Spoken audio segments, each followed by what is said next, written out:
کہ اس خط کو احانتاً رسول کی خبر پر پھینکا. زمینی ایک بات آ گئی نا کہ آپ نے فرمایا کہ کربلا کو ماننے کا بندہ سنی کیسے ہے, تو میں کو یہاں تو سارے سنی کربلا کو مانتے ہیں لیکن نہیں آپ نہیں آپ آج کے سنی کو دیکھ رہے ہیں, آپ بنو امیہ کے زمانے کے سنی کو نہیں جان رہے. یعنی اگر ہم اس کو اس تناظر میں رکھیں کہ بنو امیہ والا آپ ایک بات بتائیے, ایک شخص کہتا ہے کہ حسین حق ہے, وہ سنی ہے. ایک شخص کہتا ہے یزید حق ہے, وہ بھی سنی ہے. آپ کہاں جائیں گے؟ تو it is some thing very very, دیکھیے یہ جو عقیدہ آ گیا نا تسمیت الاصحاب کا, جتنے صحابی ہیں وہ سب برابر ہے, یہ ہارون رشید کے دربار کا عقیدہ ہے, اس سے پہلے نہیں سمجھ.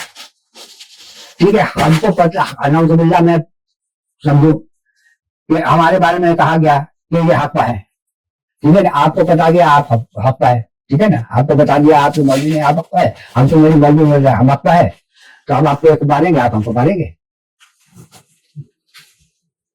دیکھیں نا, اگر یہ پتا چلتا ان لوگوں کو کہ تمام صحابہ جو ہیں برحق ہیں تو جنگ جمل ہوتی, قتل عثمان ہوتا, بہت سے مسائل ہے نا. ابھی وہ مصر کے ایک عالم کی کتاب آئی ہے عربی میں, تو ان کا یہ کہنا تھا کہ مسلمانوں میں جو تقسیم ہوئی یہ معاویہ اور اس دور میں آ کے, تو کہتے ہیں دو گروہ تھے, شیعان علی اور شیعان معاویہ.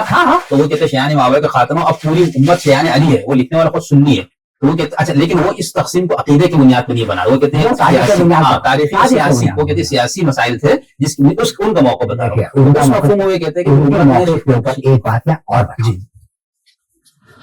وہ بات یہ ہے کہ بنو امیہ نے پروپیگنڈا بہت کیا, پروپیگنڈا بہت کیا. عبد الملک ایک شخص ہے, وہ یزید کا پیغام لے کر کے مدینے میں آتا ہے. مدینے کا گورنر ہے عمرو ابن سعید,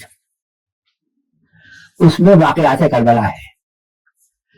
عمرو ابن سعید اہل مدینہ کو مسجد میں جمع کرتا ہے, وہ خط پڑھ کے سناتا ہے کہ دیکھو حسین مر گئے, یہ ہو گئے. اور اس کے بعد اس نے کیا کیا کہ اس خط کو احانتاً رسول کی خبر پر پھینکا. اور بعد میں کیا ہوتا ہے,